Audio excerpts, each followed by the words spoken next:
प्यारे बच्चों, जैसा कि आप लोग जानते हो कि मैं आपका इंग्लिश का टीचर आज कक्षा इंटरमीडिएट के लिए अंग्रेजी का पहला लेसन पोइट्री से मैं टच कर रहा हूं, जिस लेसन का नाम है character of A happy life, जिसके कवि पोएट हेनरी वाटन है।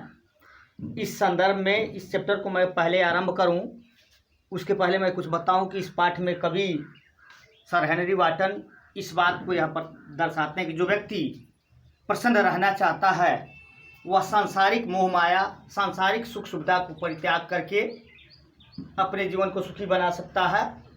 यही इस कविता का आशय है। चूँकि इस कविता को मैं पहले पढ़ाऊँ, सबसे पहले इस कविता के केंद्रीय भाव को, जो सेंट्रल आइडिया है, today I narrated the central idea of this poem in English for all of you. In this poem, the poet tells us that the worldly possession and worldly success are not necessary for a happy life. If a man wants to lead a happy life, he should avoid all temptation and fear. Pious and should have self-respect, self-possession. Common vices such as jealousy and flattery should not touch him. It is the central idea of this poem.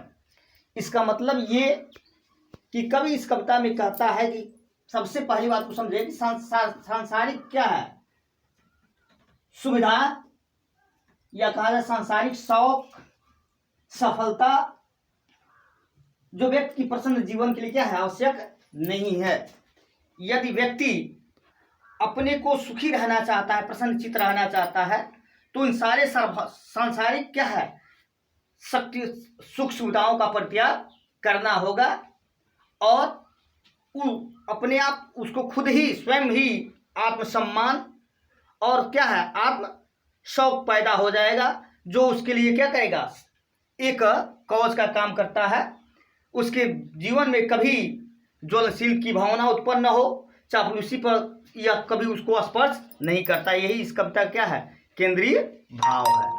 अब इसके बाद मैं इस lesson का पहला poem जो अभी मैं आप लोगों को दिखाऊंगा, पहला स्टेंजा,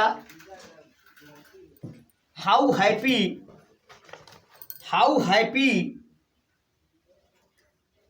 इज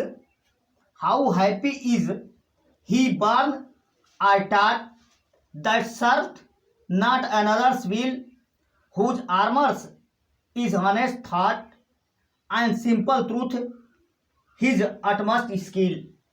मतलब इसका मतलब यह है कि कवि इस बात को दर्शाते हुए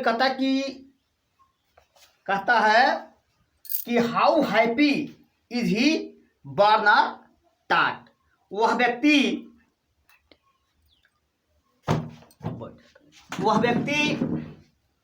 कितना ही प्रसन्न रहता है, अर्थात कहा जाए कि हाउ हैप्पी, जन्म या शिक्षा से वह व्यक्ति कितना प्रसन्न है, जो क्या कहता है, that serve not another's will, जो दूसरे की इच्छाओं पर कार्य नहीं करता, जो दूसरे की इच्छाओं का दास नहीं होता है, कार्य नहीं करता है, वह व्यक्ति कितना प्रसन्न होता है। क्यों कि अगला कड़ी कि हुज आर्मर्स, जिसका कवच, आर्मर्स में बेटा होता है कवच होता है, whose armours is his utmost skill, whose armours, जिसकी कवच क्या है, रक्षक जो है उसका क्या है, हिज ऑनेस्ट थॉट, उसकी सच्चाई ईमानदारी ही उसकी क्या है, सबसे बड़ी क्या है, रक्षक कवच है। And symbol truth his utmost skill, और सार्वभौमिक सत्य, सामान्य सा क्या है, सत्य और